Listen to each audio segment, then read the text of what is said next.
So my name is Shur. I'm the founder of UCAAN. I apologize for the delay of starting the event, but as you know, many events kind of have like ups and downs, and we just ride it like a roller coaster. Okay, so anyways, I'll get started. For those of you that do not know me, I am a two-time terminal leukemia survivor.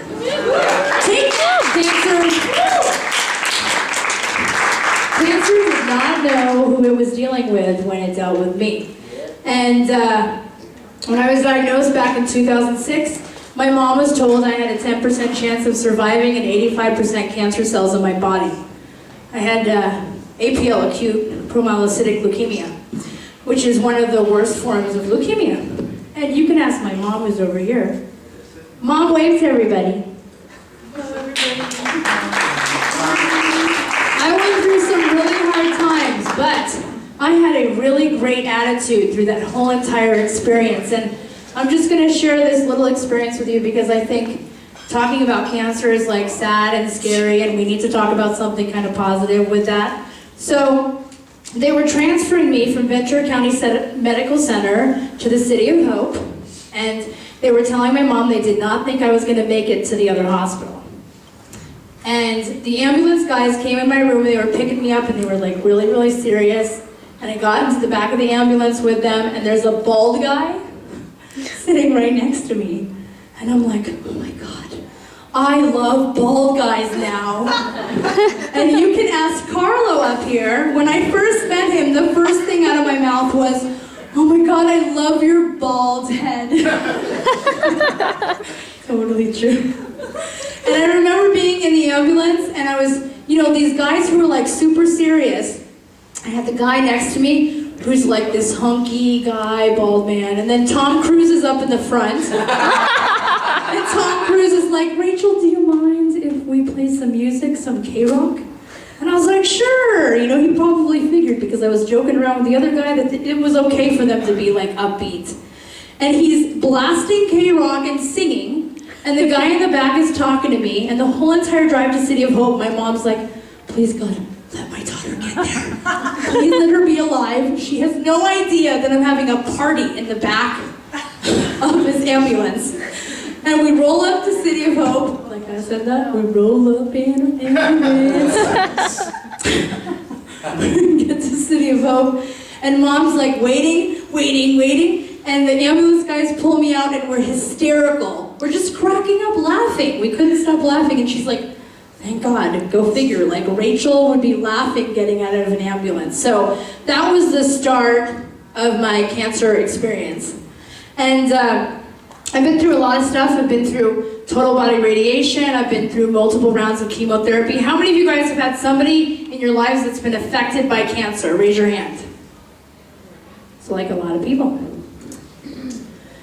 Well, my first cancer experience was not myself, it was my dad. He passed away from melanoma. So ever since I was a kid, I'd always been terrified of getting cancer. Go figure, I get cancer, and I turn it into something bigger than myself, which is this nonprofit. So, sorry I get sidetracked, and I have chemo brain, but I'm gonna keep going. So, some of the things that I realized when I was going through my cancer experience, the chemotherapy and the radiation cause a lot of side effects, a lot of which, in many cases, are not told to patients. Like herniated discs and degenerative disc disease is caused by the radiation. There's like everything from infertility to graft versus host disease, which is like a skin disease that's really, really painful that some patients have after transplants. There's a whole bunch of stuff. I don't want to make you like sad or anything talking about it. But it's information that you need to know so you can understand why I do what I do. Other side effects include deterioration of your teeth, which was one of the biggest things that I've had to deal with since my total body radiation in 2008. I have had 7 extractions of teeth since 2008. And I found out in 2010 from a dentist I could have prevented that. And I thought to myself, why is this information not readily available for a patient before they get the chemotherapy, before they get the radiation? Why is somebody not telling them how to prevent that damage, right? Yeah. Right, you guys? Right. I know, it's like, come on.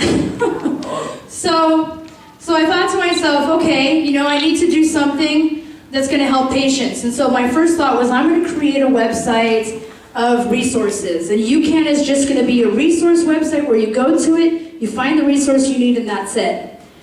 But the more patients that I talked to, the more stories I heard. Like the woman who needed to get a clinical trial treatment in another state that could not afford it. There's no organization that will fly outside of the continental US to fly you to a treatment center in Hawaii. How are you supposed to pay for that? If you don't have the money to get to the doctors, the cancer doctors, or any of your appointments, how are you going to get there? There are some really great organizations out there that offer assistance like gas cards after you've already driven there, but if you don't have the money, how are you going to get there? And there were a lot of things that I was just questioning, you know, like why is there not more money in helping the patients directly? And that's what I turned UCAAN into, an organization that's focused on finding solutions for cancer patients in need, which is great, right?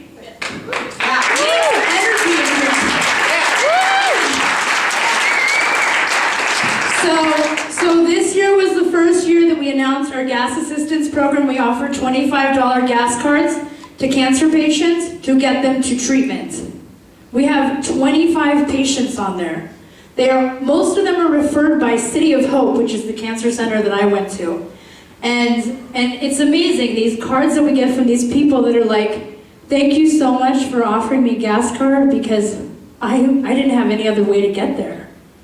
And there's no other help for me. And we also offer customized resources, which is like a resource based on the need of the patient. So if you have lymphoma and you're like, these are the needs that I have, we have a database of over 1,500 nonprofit organizations, big and small, because the small ones should be mentioned, right? Small ones like us. And we are offering these resources to these cancer patients, and if there is no resource that is available for them, we will find an alternate solution for how we can help them. That sounds pretty cool, right?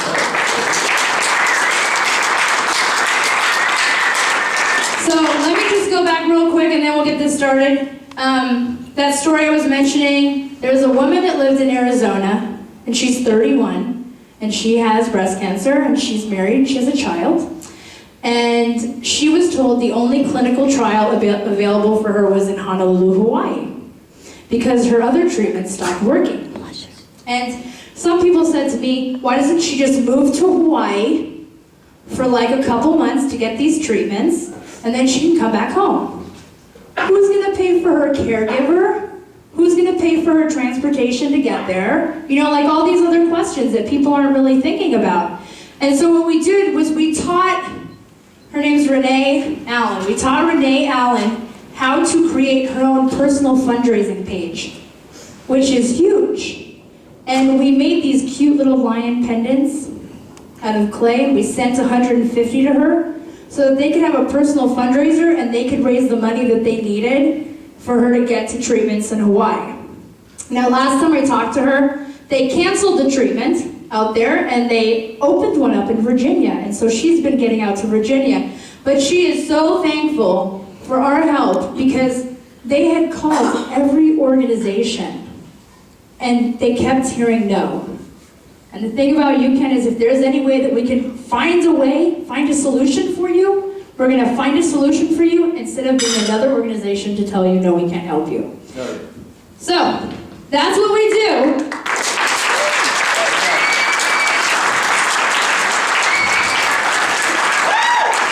And my heart is in it. My heart is all in it. And we're all about helping patients and connecting them where they need to go. And that's what we focus on. And I'm so thankful to have everybody here.